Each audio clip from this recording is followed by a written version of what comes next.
Welcome, everybody, to the Cancer Education Series. I'm Becky Pospisal. I'm Director of Mission Delivery at Above and Beyond Cancer. I'm filling in for Dr. Richard Deming, who is still in Patagonia, but on his way back to Des Moines. So I am your host today. We are at the Mercy One Health and Wellness Center in Clive, and the Cancer Education Series is brought to you in part by a grant through the Iowa Oncology Society. Tonight, my guest is Pete Langston, who is one of our fantastic program instructors in the Optimal Living program. His official title is Medical Program Specialist. So welcome, Pete. Thank you. Glad to be here. Yeah, thanks for joining me. Sure. So Pete is been a part of Above and Beyond Cancer for a while. Many of you have probably seen him at classes before, maybe has done an assessment or been your instructor. And we're going to talk about all the different program offerings and what Pete brings to the table as one of our medically trained specialists in our program. So Pete, why don't you tell everybody a little bit about yourself? Okay, so the title is often misleading to people, a medical program specialist, but basically it deals with classes that have to do with chronic disease, medical programming in the chronic disease world, diabetes, cholesterol, heart health, arthritis, things like that, and cancer, which has become a bigger part of that. Right. I have been in the medical programming field now for about 14 years. Actually started in this building when it was the YMCA Healthy Living Center, and a couple of jobs in between there. But it's an interesting field to be in because it has to deal with a lot of different conditions and people. I guess one of the things that's kind of interesting to me is that Above and Beyond Cancer uses to describe its programs optimal living. Mm-hmm.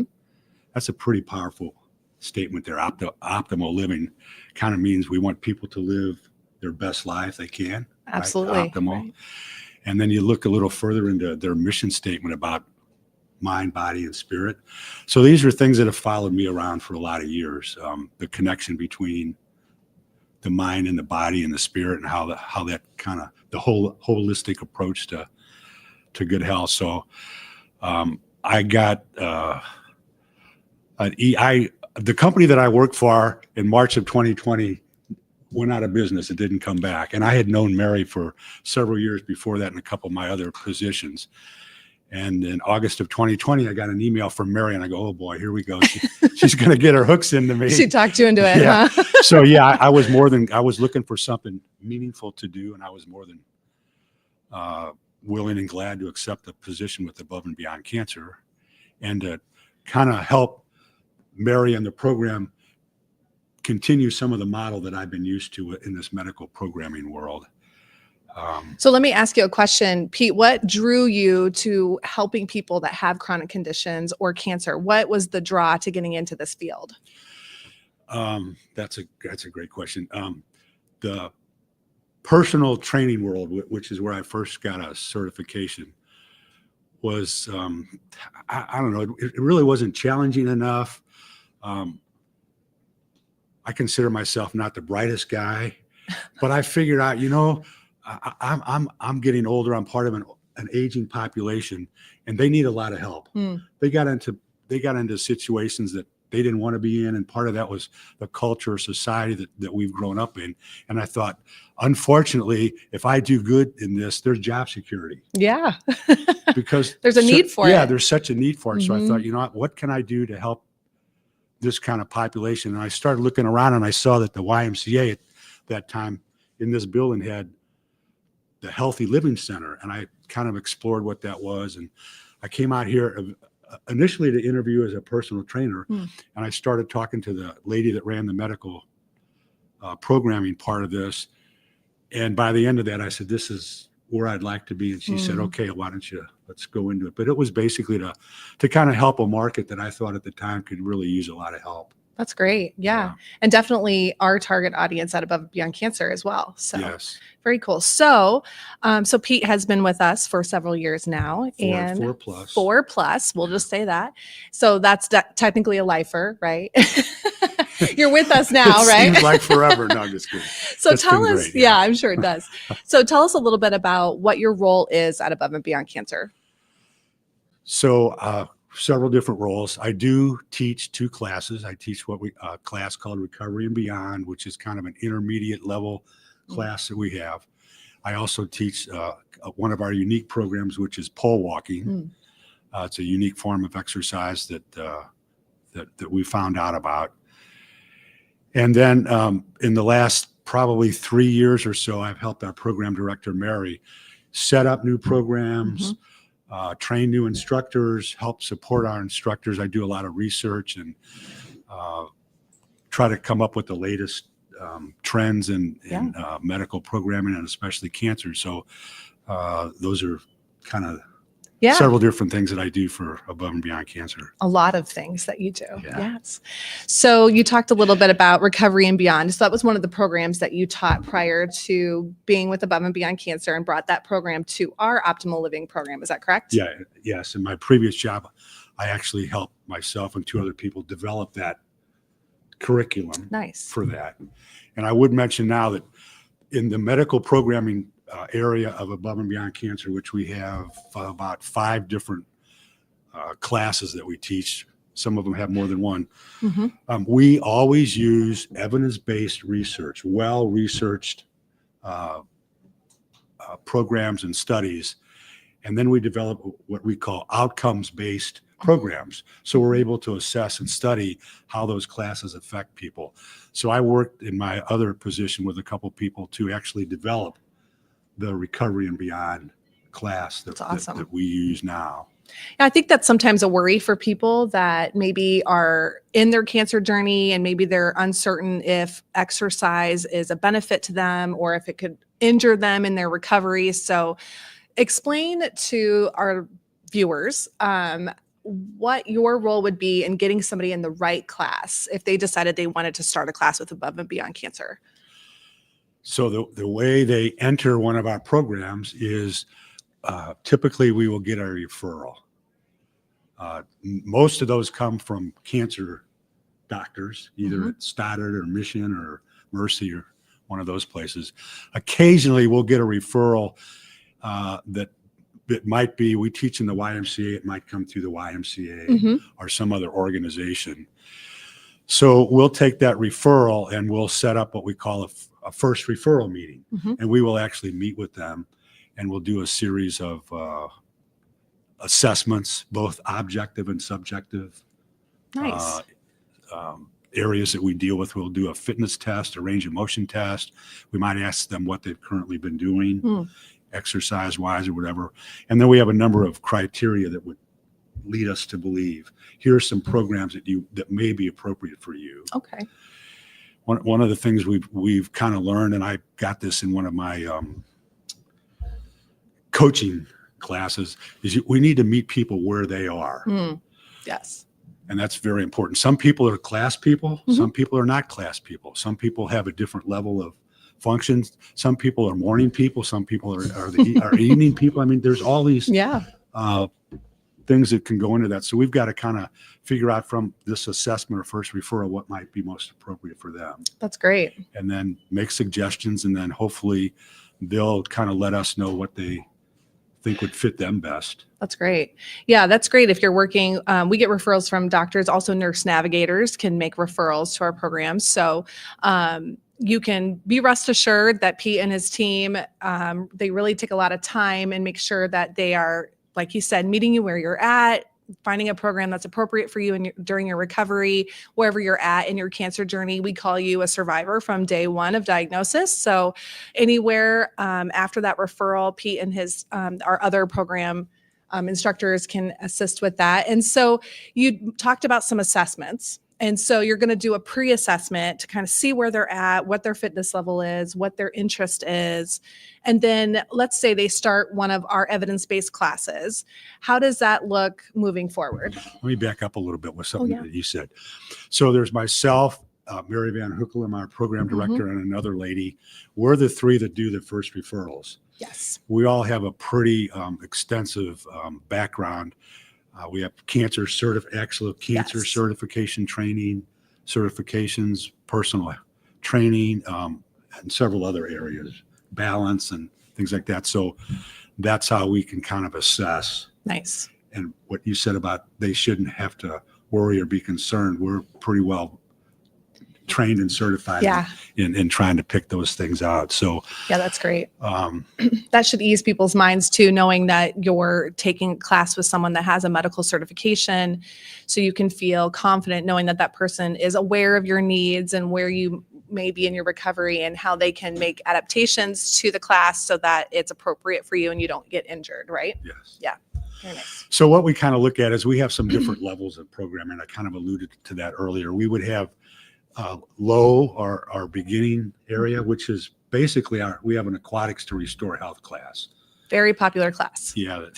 Very Too popular. We're making some changes there to try to accommodate more people. So the water does special things. You know, it takes load off your joints. It helps with your balance. It's a little lower level. So we have that level. Our intermediate levels would be the pole walking class that I talked about, and maybe the recovery and beyond class. Pole walking could go a little beyond that. And then we've added we had the total training class. That would be our higher functioning class. And we've since added row and renew. Yes. A very specific rowing class, which is a little higher level. So we can kind of tell from our assessments where they might want to start. Okay. We have fitness tests that test muscles. We have range of motion tests that test major joint areas in their body. We have some subjective questions that they ask about how they're doing, how they're feeling, and some things like that. So we can pretty much narrow down. It's easy for us, and we can't tell them, but in the back of our minds, it's easy for us to say, there's some things that this person should not be suggested. This is just not going to work for them at this point in time. Right. So I usually try, and I know that some of our other ones do, try to narrow it down just to a couple of things. And then from that, we might talk to them. How do you feel about this particular program? For instance, the water class particularly, we have to ask them, how do you feel about getting in the water? Sure. Because there are people who are conscientious about getting in the water. And for sure. A lot of times we can talk them out of that or have them talk themselves out of it. Yeah. But, you know, there's some things that we tell them about those specific classes. All of these medical-based classes deal with the same components or the same protocols. They have cardio, they have muscle strength and endurance, which includes your core. They have balance and mobility, and they have wellness coaching. So they all have those components, but administered or presented in different levels or different ways. Nice. And we keep our class sizes rather small for these evidence-based classes. Is that correct? Try two? Maybe not urban pole, but. Yeah, all about. This has become difficult for us, but we cap our classes at a certain level of attendance based on several criteria.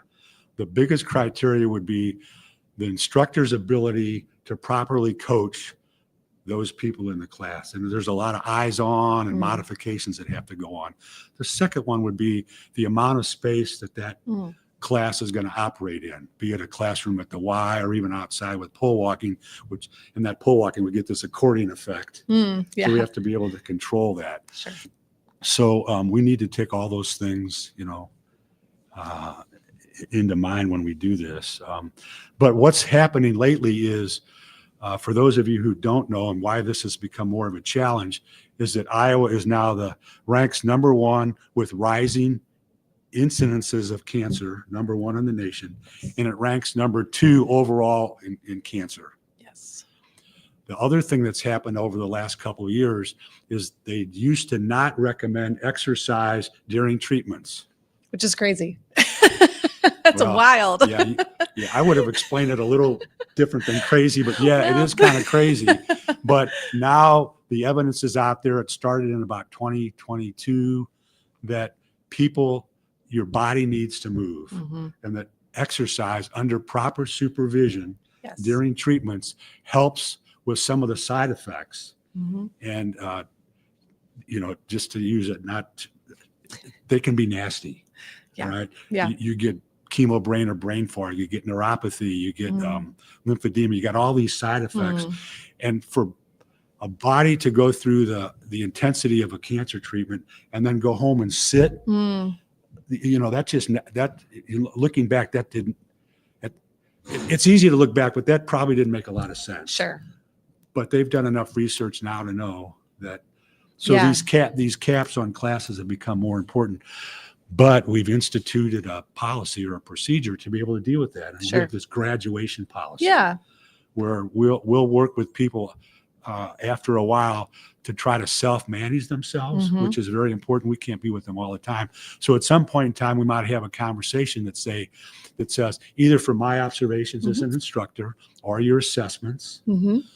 we feel that it might be time for you to move on. Mhm. And usually when we explain to them about what's going on in the cancer world, They understand. they pretty much understand Sure. and say, well, let me know when I'm ready. And so we'll have a kind of a consultation or an exit meeting saying, let's talk about some things Sure. that you could do or that we could help you do. Or even as other you leave. classes maybe Yeah. at Above and Beyond Cancer that you could take that would, Yeah. if you've graduated from one program, you can refer them to another one that might be appropriate for Right. them continuing on their fitness journey.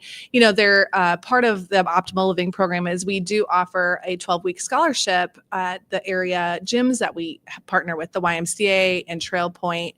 And so that's a really great way to get introduced to the gym, especially if you're someone that hasn't exercised in the past or gyms maybe feel intimidating or a little scary, which is a very common and normal thing, especially even if you have been into fitness in the past and had been part of a gym, but maybe, you know, during your cancer treatment, you haven't been at the gym, and getting back into that can be really intimidating and scary. So Pete and Carol and Mary and the rest of the instructors can really get you familiar with gym equipment again, get you familiar with setting you up with being able to be independent, hopefully. And then, of course, we have over 20 programs every week that you could always continue to have the community of Above and Beyond Cancer, but maybe graduating from one of the specific programs.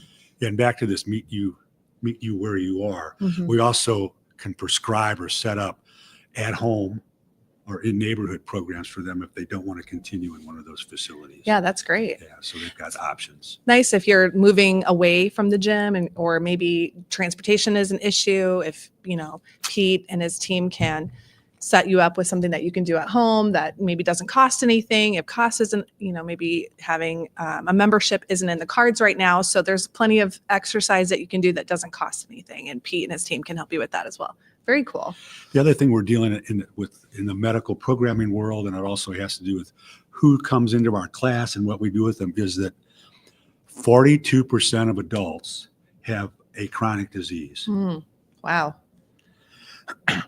85% of adults 60 and over have one.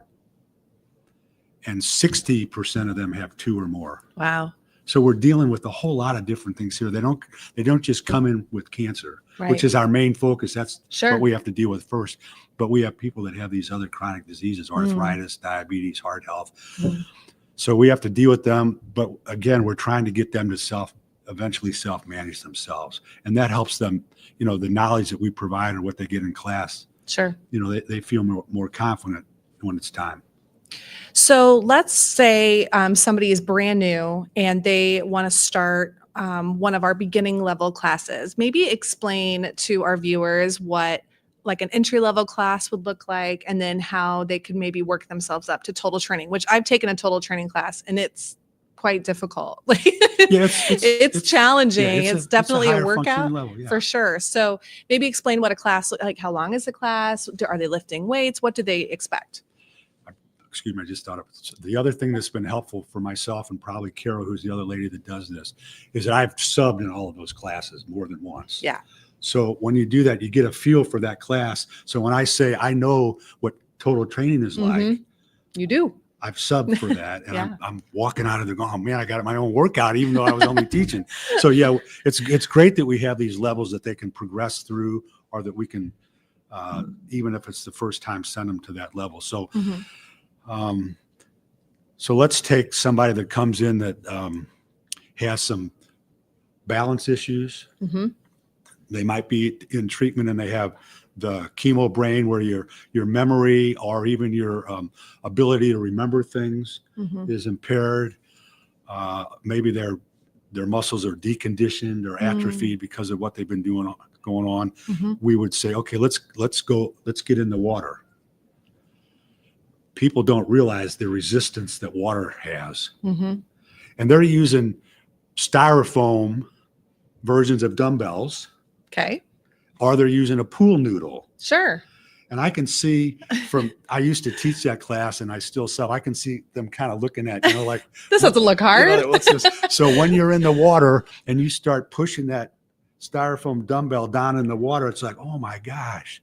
Well, have you ever lifted up a bucket of water? Oh, sure. Water is heavy. It's dense. Quite a lot of resistance. So we're using the same exercises or same protocols on the water as we are on land. On land, they'll pick up the dumbbells and they'll do some of the same exercises. They'll do the push pull, which is really important to upper body strength, or they'll do the, working your back, pulling it up and down, or just water walking itself.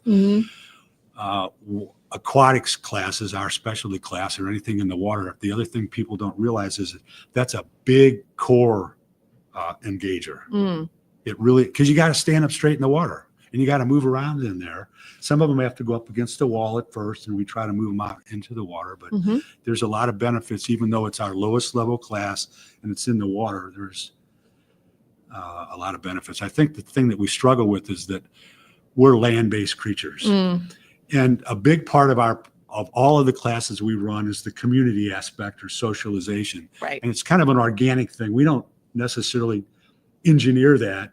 It just kind of happens. So it becomes a support system within itself. It's often hard to get people out of the water. They become comfortable there. Sure. They think that's where I belong. Yeah. And we're trying to improve on that and have a little bit of better entry discussion with them, or at their next assessment, that, your body needs to move in a different way. Sure. Your muscles and bones need to work in a different way. Let's see about getting you out of the water. Yeah. It's easy to be comfortable with something that you've gotten used to. And especially if you're not a pool person and you become a pool person, it's hard to get out of that and onto something else. So, okay. So the aquatics class would be like an entry level. And then let's say they're moving to a more intermediate class. What would they expect at one of those? So the recovery and beyond class would be the next level up. And it's in a classroom. It uses free weights. I don't know if this is a funny story or not, but it's a side story that when I first got in this and I was teaching classes and I said, hey, I want you to pick up the dumbbells. I had a guy who was hearing impaired. He thought I called him a dumbbell. Oh, I'm serious. And the term that if you look it up, it's free weights because you're not in a fixed position and they can kind of go all over. So it's free weights, but they kind of took over dumbbells. And I don't use that anymore. Good to know. Good to know. God. So anyway, that's funny. But you use free weights and maybe some bands, or some other things. Everyone's given a chair. Okay. Some of them use the chair more than others during the exercise because of either muscles or balance or whatever. Sure. So they're afforded that. Some accommodations there. That's really nice. Modifications that they can use the chair.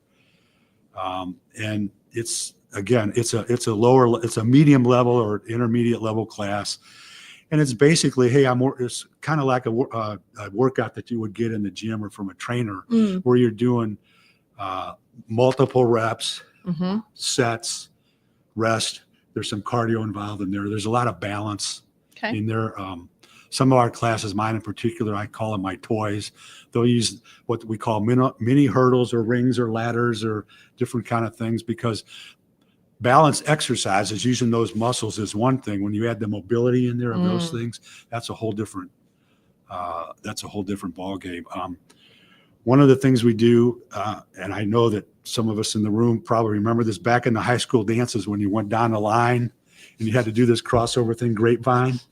So I've got my class doing grapevines, and I told them the other day, hey, spring's here, and if you have any grandchildren that are playing softball and you got to navigate those stands, this is going to help you get in and out of those stands. And they're all going, oh yeah, that's cool. I mean, we try to give them daily activities, a real world scenario they can use that to relate to. That's great. And what weight is going to be best for you and how to kind of move through this whole experience there. So very cool. And again, it's a mid-level. It's low and slow, lower weights, little bit slower in pace until you become a little bit more proficient. That's the other challenge with our class. The recovery and beyond class is ongoing. So I might have 10 people who have been in there for a while, and I got 2 new people in there. So I got to figure out, okay, you 10 over here are doing this, and I'm going to give you this to do. So, I walk out of there a little dizzy because I've been dizzy when I go in anyway. But so we do these modifications, and again, we can meet people where they are. Nice. But it's kind of low and slow. Low and slow. So similar to like if you were in the pool, some of the same movements, but now you're using a free weight instead of the pool noodle. Right. Okay. And then the total training, which would be one of the more difficult classes. Little more, usually a little bit more weight. It's the same reps and sets. The exercises change. The type of exercises you might do just for your thighs or your quadriceps might be a little bit more challenging. Okay. Some of the exercises you might do for your back might be a little bit more challenging. Any muscle that we work, there are several exercises to choose from. Gotcha. And they all have modifications that some of them are harder than the other. Sure. There's a little bit more intensity there where they're moving a little bit more, a little faster. Sometimes they're up and down some stairs, or they're moving around a little quicker. So it's both. It's cardio. It's more muscle strength and endurance. A lot of balance, probably. All of our classes have balance. Again, the balance might be a little different than the other one. Sure. Or those muscles might be worked a little harder or in different ways. So our journey participants have the opportunity to take a total training class 12 weeks prior to going on a journey, and it is to get them in shape for a very long hiking trip. So I can assure you that it is difficult. It is a workout. Or the balance they needed on the Appalachian Trail, Yeah. where they were stumbling all over these Some of rocks. us didn't have, yeah. That's the key thing. I helped a lady who couldn't make it to the group. She lives out in Adel, so I did a kind of a one-on-one with her. Nice. And I had her doing a lot of those. Well, it was heavy on balance because I knew what You the needed Appalachian Trail was like or where they were going. Yes. So yeah, we can tailor things to people. Very cool. Yeah. Awesome. So what's your favorite class to teach? I can't say. Why? Oh, is it based off the people that come? No. I mean, yeah. There's people here. If you're not, but there are people that watch One of them this. here used to be in my class, and she was a great addition to the class. But I like them all. If I either wanted to or had more time to devote, I try to still keep teaching all of them, the water and help with the total training a little bit more. But the pole walking class for a while was my favorite because it was a new, unique program. In our pole walking class, a lot of people come in and say, "Oh, I got hiking sticks." Or I got Nordic walking poles. This is not exactly like that. It came from that world, but it's a pole that was specifically redesigned to help with balance and weight management and muscle use and some other things like that. And it has a certain form that you have to use. Okay. And when I first went to the training, that was back in 2018. It wasn't widely known at all. It wasn't around a lot. And my boss said, we're going to go to a pole walking training class. And I go, what? My boss knew me well. She said, I know what you're going to say. And she goes, it's not pole dancing. Now, we don't teach that at Above and Beyond Cancer. It's a form of exercise. It is. It's really hard to do. It is hard, yeah. So I went to that class. I was with all of our physical therapists. And the reason she had me go is she wanted to start community-based programs, which helped to transfer to Above and Beyond Cancer. But some of the unique things about that is pole walking done with our poles in the right form uses 90% of the muscles in your body are all working.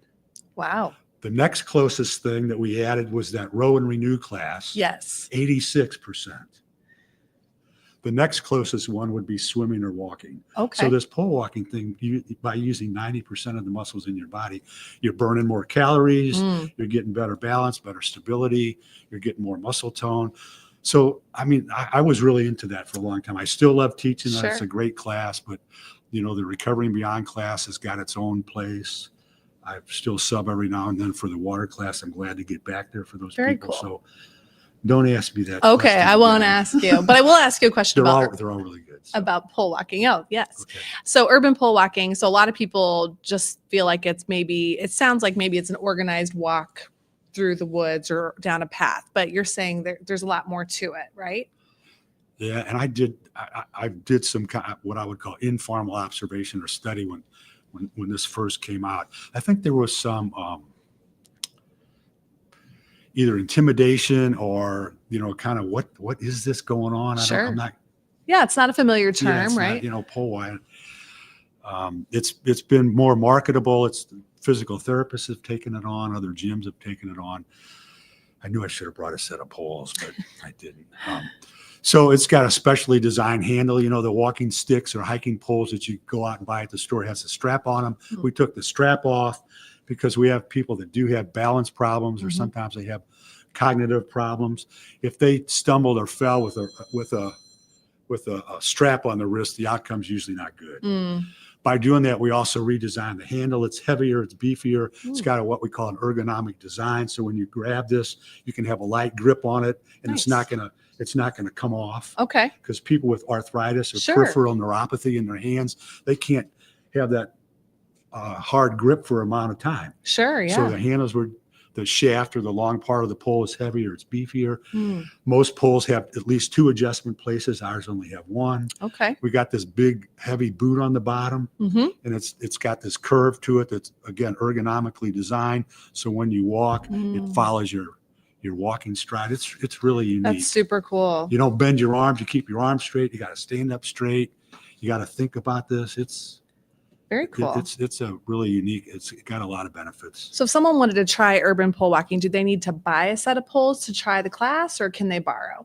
So the way this works is after they're assessed and we think that they're right, they meet with one of our instructors. There's 4 of us now for pole walking. Yeah. We meet with them ahead of time to do an orientation, Mm-hmm. first of all, because they're just not going to pick up poles and start walking. What was your question? Can they borrow poles, or do Okay, they need yeah. to buy them off the bat? So at the end of that first time that they walk with us, we'll ask them, hey, what do you think about this? Is this something you want to continue to do? Very rarely have I had to say, you might want to try something else. This might not be. And we've coached them through that, but typically, and then we'll say, we're going to loan you these poles for 12 weeks.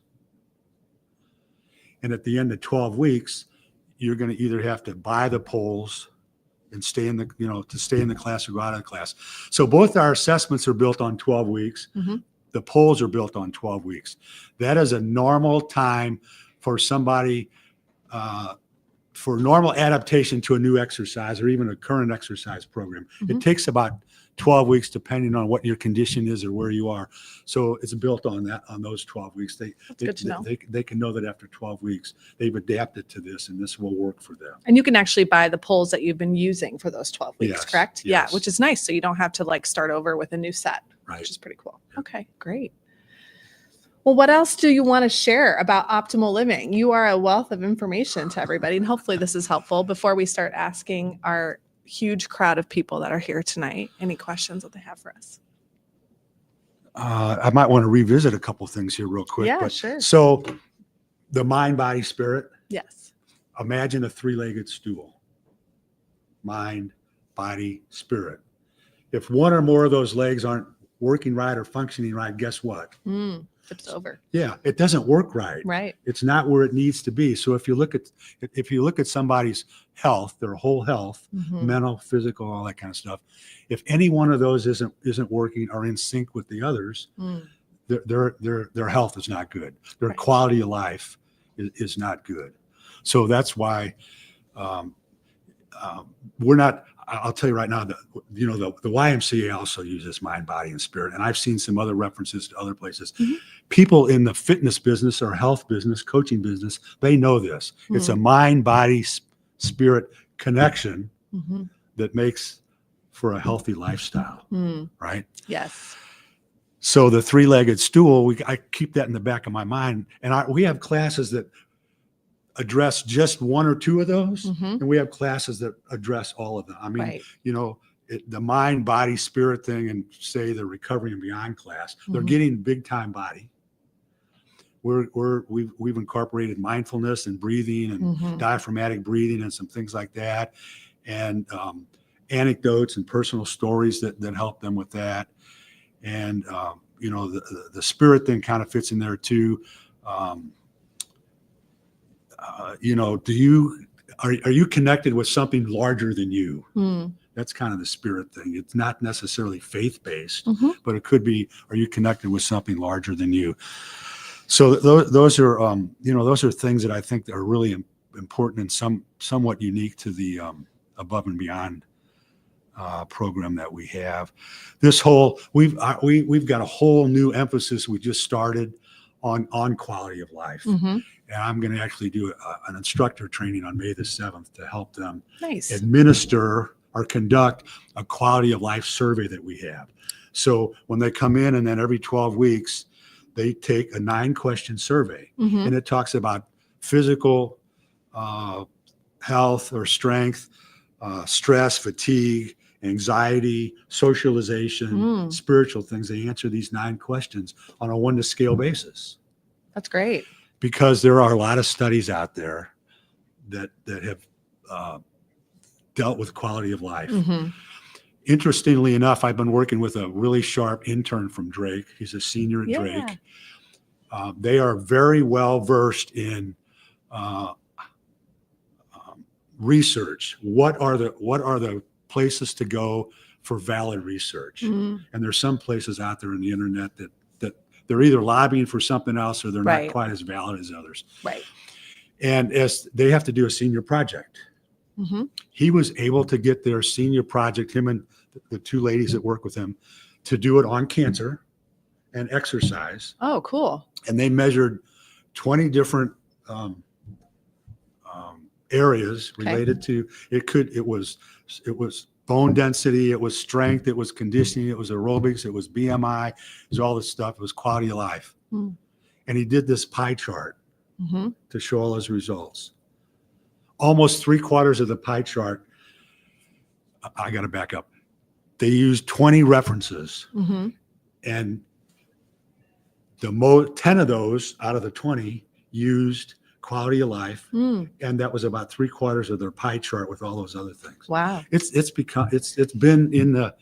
been around for a long time, but it's becoming more important that the mind, body, spirit, the quality of life that somebody lives. I use a quote that's often attributed to Abraham Lincoln, and he said, "It's not the years in your life that count, but rather the life in your years." I love that. So how do you live your life and quality of life? These subjective things that we do are really important. They're important. The Iowa Department of Health has some research on this. I use 3 or 4 different references that I'm going to use, but we've been kind of doing quality of life, but we haven't really gotten deep enough into, okay, now that we have this, how do we coach our members on what does this mean? Typically on this 1 to 10 scale, if they'll get 5 or below, we'll kind of ask them, hey, what do you think it would take for you to get to a 5 or a 6 or an 8? And then we have that conversation with them. And then we kind of say, well, in 12 weeks, we're going to have this conversation again. That's good though. Yeah. So they go back and they say, okay, what can I do to work on this? Right. The important thing there is that we can't data. tell them, we can't put things in their mind. Right. They got to take care of their own health. Absolutely. Their own state of mind. So, and Pete, you've talked a lot about the evidence-based programs that we have, but we do have other programs in our optimal living program, such as book club, our cooking and nutrition. We have mindful mobility, which is a yoga for cancer class. We have Reiki, we have sound healing. We have. What's the most interesting new one we've just added? Well, other than Row and Renew? Oh gosh, you're putting me on the spot. Oh yes, we have dance class with Des Moines Ballet, and we have one at the Des Moines Ballroom as well. So I can't remember the official name of it. It's we have oh my gosh, it's Revival. Rhythm and Revival. Rhythm and Revival. That's took me a minute. It's a great name. Yes, we do. And I mean, trying to pique other interests for people. Not everybody is really excited about lifting weights, and some people might be excited about taking a dance class or a cooking class. I heard or whatever. The first class went well. I heard that too. And I think it was mainly started. And how long ago? This was mainly going to be offered to our young adult program? Yes, it started as our young adult survivor And I don't program. remember how long ago that started. It's That been was- a while, hasn't it? Well, the dance class, the first time we did with Des Moines Ballroom was about a year ago. I think we started in January 2024 was the first time we did the class, and it was very successful. We had really good feedback from it, and so it's evolved a little bit. We've just started a partnership with Des Moines Ballet as well to do a little bit different. So we're kind of hitting different areas of dance just to see what people are interested in. It's always good to test it out with the young folk and see if we're, on track or not. And so, two of the big components of that would be balance. yes, It would also be the socialization very part of social. this. I mean, and that's so big in our world. For that sure. I just don't realize, but it's a great, I don't want to get this too confused. So that dance class still uses proven methods. You do. They don't make stuff up. They know what works in the dance world and what will translate. They just don't do the assessments that we do, Right. or some of the other things that would make it be more of an medically based Right, class. right. But it's a graph. I just talked to a lady who's been in Took this, it? Oh, good. and she's older than a young adult. That's okay. But they had Aren't room we in all? there, and she loved it. So Oh, that's it's great. going to be another great addition for us. Yeah, we're excited about being able to offer a variety of different things so we can, again, meet people where they're at, pique their interest levels. Of course, we have our YA program, which Pete really isn't a part of, but we do offer survivorship programming for our 18 to 40-year-olds. I'm going to say 40-ish, because we have a couple of people that are a little over 40 that are in the program, but really creating community is something that we like to do with these classes. It's something that kind of happens naturally when you're with the same people for 12 weeks. We hope that maybe you'll create your own community and that community will continue. If you've ever been on the Tuesday Night Cycle Club or you've been to any of our events, even the urban pole people I know have really created their own community, going out for coffee afterwards or riding their bikes on the weekends together. That's really what we're hoping for, because that community and the socializing really plays a huge part in your mental health. I keep coming up with all these crazy, funny stories. So my Recovery and Beyond class, some of the ladies go out to lunch or they go out to eat. And then they'll come into class and tell me what they had for lunch. And I go, really? You're telling me that in front of me? And you don't expect me to be quiet? Listen, we can't be perfect all the time. But I Pete. also tell them a healthy reward every now and That's then right. is fine. That's But it's right. like, okay. So they called balance. They form their own little lunch club. I love that. So That's so that's great. nice. We love that. Well, you are a wealth of information. This has been super helpful. And to our audience members, I know we have a mic floating around here. Does anybody have any questions for Pete? I do. Pete, these programs you talked about, are they offered at the downtown Y or at the Mercy Fitness Center, or do they have to just go out to the health or to the Waukee Y? So you mean any of our classes? For example, someone going through treatment right now, so like your beginner class. So, we do have classes at all of the Y branches. Yes. So at the Waukee, we have Recovery and Beyond and Aquatics. The reason that we don't have aquatics classes other places is the water temperature is too cold or the space is limited. Okay. We do have a Recovery and Beyond class at the Walnut Creek Y. We have right now at downtown, we only have total training, and we talked about an aquatics class there, but it just wasn't going to work. Not that we didn't want to have one there. So we do try to match, what all these different protocols that we have to follow, or what space is going to work for us. I would say we have an aquatics class in Ankeny at the new Trail Point Fitness and Conference Center that's part of the DMAC conference, because they have a swimmer's pool that has cold water in it basically, and they have a big exercise pool. That was ideal for us, so we were able to get in there, thankfully, because that class is full. Full. It's full. So Poon, we do have to look at kind of what it would take for those classes to be at different at different places. Some of it's just space availability. We have an instructor that can do certain times, and we go to that facility, and that's good for that facility. They don't have any time. They're full with, Yeah. there's a lot of people Space that is need a to hot be commodity. involved in this fitness health business. Yeah, So for sure. yeah. We do have, I know our Who knew that? Was that? pole walking Yes. and our pole walking class is up too. If someone was watching the program and wanted Oh, okay, to- great. Thank you. Yeah, you kind of briefly touched on this, and I often kind of wondered about some of the distinctions for classes for young adults. And that's basically what you're saying is for the socialization connection type of thing. So our YA or young adult program, we offer about once a month now. I think we're on the track to once a month we have an activity. We do a variety of different class offerings that would be similar to what we would offer in our overall optimal living program, but maybe more geared towards younger folks. So for example, we have a pickleball class. We have art therapy. We've done, we did that last fall, was very popular. The dance class, we have a bike ride where they, start at a trailhead and I think they end up like at Confluence or someplace like that. So it incorporates exercise and community. So typically it's not just community. So it's not like they're meeting out. Usually there's an exercise component or a fitness component with that class, but we try to make it fun and trying to attract young folks to come try our programs because our demographic at Above and Beyond Cancer tends to be an older population. But of course, we know cancer affects everybody. So this is just one way that we can hopefully engage younger folks into creating a community of other people who are living with cancer or are caregivers for somebody.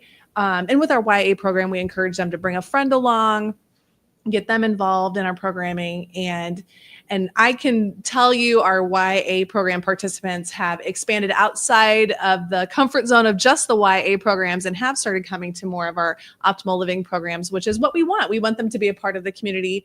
And also it's a great way for us to test out on a YA level. If it's super popular, we have really good feedback. It might be something that we will consider offering on a regular basis if we're able to do that with our community partner. I can put my plug in now Yeah. because I haven't talked to Mary about this yet.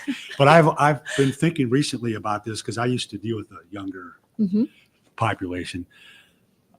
Some ideas that I have about teamwork, games, obstacle courses, stuff like that. That might be a little bit more challenging, but the whole teamwork or socialization that would incorporate Sure. some of those concepts. So there's my plug. Well, we're always looking for new ideas, so we will always take your suggestions as well. Yes, great question.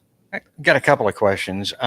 It sounds like the research that you speak of proves, that this helps people, helps cancer survivors. Has it gotten to the point where you're being referred or recommended by medical practitioners, or is it just subtly recommended? It can't be prescribed, I don't think, but do doctors send people to you? Yes. Yes. So it's doctors. Mhm. It might be in the doctor's office, what's known as a nurse navigator, Mhm. who has a little bit more face time with those people. It's big time referrals these days. It happens, as I mentioned, Stoddard does it, Mercy does it, Mission Cancer does it. And because of some efforts of our program director, Mary, and Alyssa, our director, and I don't know who else helps with that, there's a pretty good marketing program that they'll be in doctors' offices or clinics, or somebody's talking to these people and constantly updating them and what we're doing. Our brochures are in these places. I have people come to me, I saw this, or I was given this, and they suggested that I come here. So we really have to Yes. thank the cancer community, the medical community, for all these Mhm. referrals. But we've kind of built up probably a reputation for being able We to have. help these people. But yeah, it's referrals big time. Our medical providers are really supposed to be able to offer survivorship programming to their patients. And we have the unique program in Des Moines. There aren't a lot of places in really anywhere like Above and Beyond Cancer that have medically certified staff and evidence-based programming. And so we are the survivorship program for Mercy One. they, Dr. Deming is the medical oncologist there. And so he is, actively refers lots of people that are Mercy patients to us, but we have great partnerships and with Stoddard and with Mission, and even with Iowa City, we get referrals to our hotel program and with Mary Greeley. And so we are really working hard to expand our coverage and get into more doctors' offices, especially the rural community that does not have as much access to survivorship programs. That's one of our long-term goals, is to be able to offer more virtual programming or expand our services outside of central Iowa. If you look at some of the current cancer statistics, that shows the need in the rural areas. Absolutely. Those cancers are on the rise. For sure. Mm. My second question has to do with people that are currently active. As we know, cancer strikes everyone, young and old, people of all demographics, and it also strikes people that are active. Well, this is a question for Pete. What if somebody comes to you that's been diagnosed with cancer and says, I want to benefit from these programs, but I'm a yoga guy or gal. I'm a walker. I want to get in your yoga programs. I want to get in your walking programs. But for those types of people, is there value in doing something different, getting out of what they currently do? And the question becomes the challenge part of this, to challenge themselves. Yeah, this is really a tough one. So if you take what I've said a couple of times, we need to meet you where you are. And you, on the other side, you go with Einstein's definition of insanity, which is doing the same thing over and over again and expecting different results. Mm-hmm. And that's big in the fitness and health world. How do you deal with that? How do you get to that? If someone wants to do yoga, our approach should be, hey, go try the yoga classes. I want to make a couple of other suggestions to you. There's been times when I even said, hey, I'll meet you there. Let's go see what this other thing's like. So I'm not sending them out there on their own, because, that's pretty intimidating. Mm. But in the back of our minds, we know that, hey, yoga is going to be a good thing, and it's a great program, but it might not be the only thing for you, or it might leave you at a plateau where you need to sometime get off of that plateau. So these are all real challenges that we deal with, but it's kind of what we have to do. And, that's why we try to keep our instructors up to date on coaching techniques and what's going on, so they can have these skills to be able to do that. And it could be that maybe our class would be a temporary class for them to take while they're recovering from perhaps like a surgery or from chemotherapy or radiation, where they're not feeling their best, and they can still continue to exercise, do the extra type of fitness that they love, and knowing that they're in a safe environment. They're not going down to the local yoga studio where they got heat lamps on and, maybe not the best thing while they're recovering, right? So a conversation with your medical provider would be what we would recommend first, and then we can do an assessment and see where you're at. Any other questions from the audience? I think if we got time, I think there's one other thing I'd like to point out. That Please. The rise of cancer incidences and rates in Iowa have about 5 or 6 main reasons that's happening. And I know that Iowa, the state of Iowa, the public health department, and other, organizations, I think we're lobbying for some of these things, and we were all trying to get into this area. But one of the top ones, which surprised me, is alcohol. We're one of the top states in the country for binge drinking, and that the carcinogenics in alcohol is a big contributor to cancer. Mm. This is a really tough one for Iowa, but it's environmental. The next biggest area is environmental, and there's 2 things that we're facing there. One is radon, and I just saw something on one of the TV stations that a big push is being made now, or a bigger push is being made to try to mitigate radon in homes. And the other one is agricultural based. Mm-hmm. And here we are sitting in Iowa knowing that the use of chemicals and nitrates in soil has been a big contributor to cancer rates, and especially in rural areas. Mm-hmm. The other ones would be lifestyle, tobacco, exposure to sun, both outdoors and tanning booths indoor is melanoma is becoming the 5th most serious cancer. Mm-hmm. And then there's obesity or poor diet. And we do more and more all the time, research-based. Mary's really big on this, the nutritional values that help with with cancer. So lung cancer is still at the top, but it is actually decreasing a little bit. I mentioned melanoma is 5th, in women breast cancer is 9th, and in men prostate cancer is 4th. Mm. So we're dealing with a lot of things here that I think we're becoming better at it, more prepared to deal with these things. And it's this broad range that we have and different programs that we offer that can help with all this. It's good to know what are the mitigatable risks, right? What can you control? Because so much of life is you can't control, but these are some things that you can control in your life to hopefully mitigate your risk of getting cancer. But of course, we will be there for you along your journey wherever you're at, and hope that we can provide, some mind, body, and spirit relief for you while you're in your cancer journey. Is there anything else, Pete, that you'd like to share? No. Well, you are a wealth of information, and hopefully this was helpful to you guys as well. Thank you, Pete, for joining me tonight. Thank you, everybody, for joining us for the Cancer Education Series.